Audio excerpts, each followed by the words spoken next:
Righto, so people want some real conversations about our young people and our young people offending.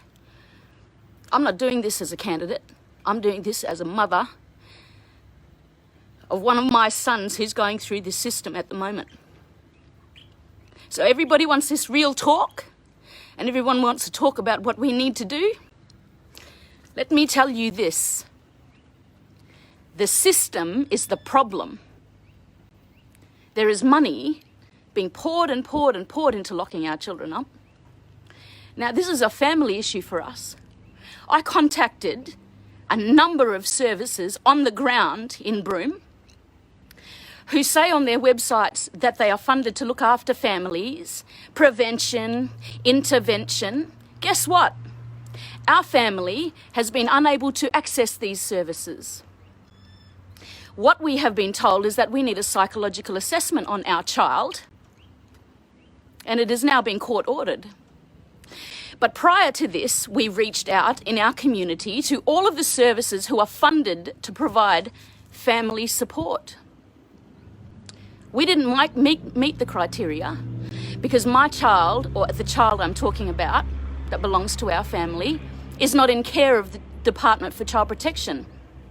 Was one of the criteria. No, he has a family who have addressed issues of systemic racism and transgenerational trauma.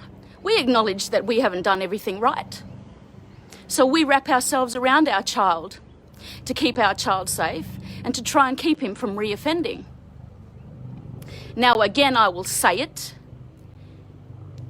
The evidence-based causes of juvenile offences and crime have been told to us by the authorities of being poverty, parental neglect, and a number of other issues that have got generations of shit attached to it.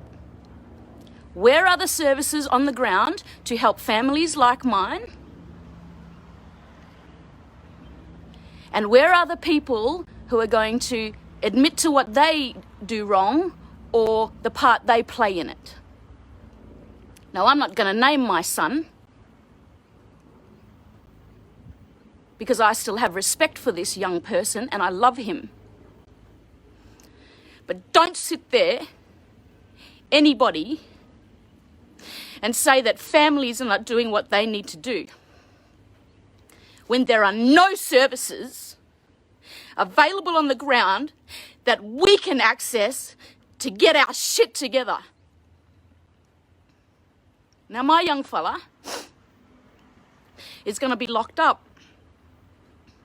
Not because the family that cares for him, there's lack of love or a lack of effort, but because we are merely not professionals, clinically qualified to diagnose or to assess what's going on in this young man's head.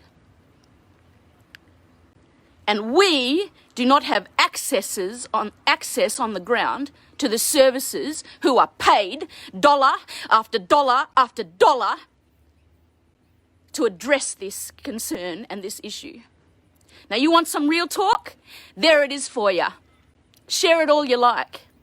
And just for the record, I am in a place now where I can highlight these issues, and I plan to on that platform. This is my personal post as a mother, as a godmother of a child who is currently going through a really bloody hard time, and so is the family that are attached and he belongs to. So don't go pointing fingers about where's the parents or where's the families. Why don't we talk about a system? Why don't we talk about the services that are not there for us to access? The professional services. Why don't we talk about a system where my child or our child has to come into care to access professional clinical services? Why don't we talk about that? Thank you, all you mob watching. I hope you mob share it, because I'm talking as a mother right now of a kid going through this system. Not a bloody candidate. It's got nothing to do with politics. This has got to do with our mob on the ground. And people need to stop pointing fingers and start focusing on what the real issues are here. Get your shit together.